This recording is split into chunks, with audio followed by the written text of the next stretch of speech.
Imagine stepping outside one night and noticing something strange in the sky. The moon looks the same at first glance, but then you see it. A tiny companion circling the moon itself. Not a star, not a satellite.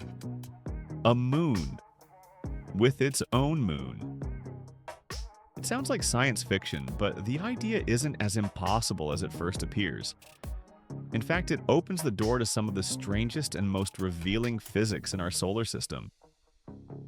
To understand whether a moon could exist and what it would mean for Earth, we need to start far earlier than recorded history, back when our world didn't even look like a world yet. How? Our moon was born in violence. The most widely accepted explanation for the moon's origin is the giant impact hypothesis. Around 4.5 billion years ago, the early solar system was chaotic and crowded. One theory suggests that a Mars-sized body, often called Theia, shared Earth's orbital neighborhood. Eventually, gravity did what gravity always does in a crowded system. It caused a catastrophic collision. When Theia slammed into the young Earth, the impact didn't simply shatter both bodies. Instead, vast quantities of molten rock and debris were blasted into orbit around Earth. Over millions of years, that debris slowly clumped together, cooled, and formed a single large object. That object became the moon. This violent birth explains many of the moon's odd characteristics. Its similar composition to Earth's mantle, its lack of a large iron core, and its unusually large size relative to the planet it orbits. But it also raises an obvious question. If moons can form this way, could it happen again? Other ways. Moons can exist. The giant impact scenario isn't the only way to make a moon. In fact, many moons across the solar system formed through capture rather than collision. A famous example is Triton, the largest moon of Neptune. Triton orbits backward compared to Neptune's rotation, a strong clue that it didn't form alongside the planet. Instead, it was likely a Kuiper belt object that wandered too close and was pulled into orbit by Neptune's gravity. Over time, tidal forces reshaped Triton's path, circularizing its orbit and locking it into a stable, long-term relationship with the planet. This shows that moons don't always need dramatic impacts to exist. Sometimes gravity simply steals them. That leads to an intriguing possibility. What if a small object were captured not by Earth, but by the moon itself? The fragile reality of a moon's moon. In theory, the moon could capture a tiny companion, most likely an asteroid that wandered into exactly the wrong place at exactly the right time. But the requirements would be extreme. The object would need to be small, probably no more than about a kilometer wide.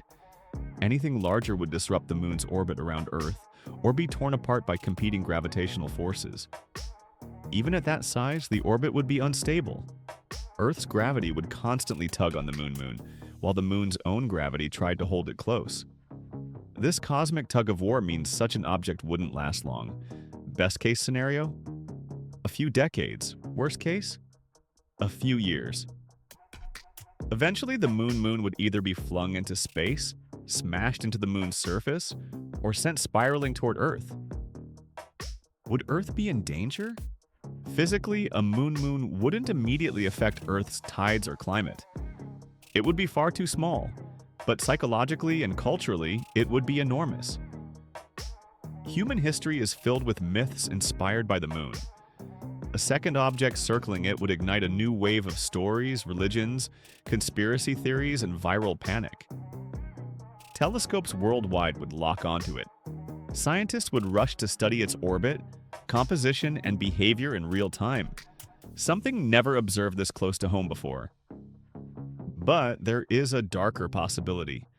If the object were eventually pulled toward Earth, it would behave like a small asteroid impactor. Most likely it would burn up or fragment in the atmosphere. But if it stayed intact, the energy released on impact would rival thousands of nuclear weapons combined. That's still not planet-ending, but it would be devastating on a regional scale. Swapping Earth and the Moon. To truly understand gravity's role in all of this, imagine a far stranger scenario. What if Earth suddenly shrank to the Moon's size, and the Moon expanded to Earth's size? Everything on Earth would shrink proportionally. continents, oceans, mountains, but humans would remain the same size. Gravity, however, would change dramatically. This little Earth would have only about 27% of Earth's current gravity. A person weighing 70 kilograms would suddenly weigh less than 20. Jumping would feel effortless. Long-distance travel would become easier. Aircraft would need far less fuel to take off. At first, it might feel like a dream. Why low gravity slowly destroys the human body? The dream wouldn't last. Humans evolved under strong gravity. In low-gravity environments, muscles weaken, bones lose density, and the spine stretches painfully. Fluids shift upward in the body, swelling the face and damaging eyesight. Astronauts experience these effects after just months in orbit, and little Earth would cause similar problems long-term. Meanwhile, the now massive Moon, Big Moon, would exert far stronger gravitational forces on little Earth.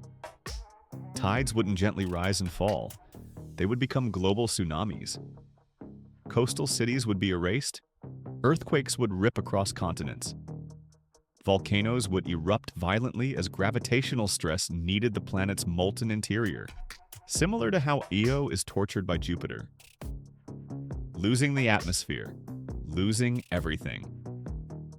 Low gravity creates another fatal problem: atmospheric escape. Earth's gravity is just strong enough to hold onto oxygen, nitrogen, and water vapor. Reduce that gravity, and the atmosphere begins to leak into space. Over time, little Earth would lose its air entirely. As the planet cooled faster due to its smaller size, its molten core would solidify. That would shut down the magnetic field, the invisible shield that protects Earth from solar radiation. Without it, the sun would strip away what remained of the atmosphere. Liquid water would boil off. Temperatures would swing wildly between scorching days and freezing nights. Life would not survive. Little Earth wouldn't just be a dying planet, it would eventually stop being a planet at all. When Earth becomes a moon. Over millions of years, tidal forces would lock little Earth into a permanent orientation around Big Moon. One side would always face it. Days would stretch into weeks, seasons would vanish. At that point, Earth would officially become a moon. The irony is cruel. The moon we once orbited would now be the planet, and our former home would be its satellite. Could humanity escape to the Big Moon? Oddly enough, Big Moon might be the better option for survival. It would sit at the same distance from the Sun as Earth, receiving familiar levels of sunlight. Its gravity, around 60% of Earth's, would be healthier for human bodies than little Earth's weak pull. But it would still lack two essentials: air and water. In extreme science fiction engineering scenarios, humanity might attempt to build an atmosphere by releasing trapped gases beneath the moon's crust and extracting water ice from its poles. Over time, plants could help generate oxygen. Launching missions would be easier too, thanks to little Earth's low gravity. Advanced spacecraft, similar in concept to those being developed by SpaceX, could make repeated trips possible.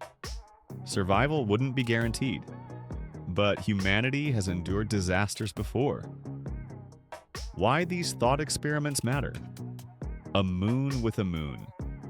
Earth becoming a satellite. These scenarios will almost certainly never happen, but they reveal something important. Our world exists in a narrow, fragile balance. Gravity, distance, mass, and time all cooperate to make life possible. Change just one of them, and everything collapses. The moon isn't just a pretty object in the sky. It stabilizes Earth's rotation, moderates our climate, and quietly protects us from chaos. And Earth, in turn, is balanced on a cosmic knife edge that makes life possible at all. Sometimes the best way to understand reality is to imagine how easily it could break.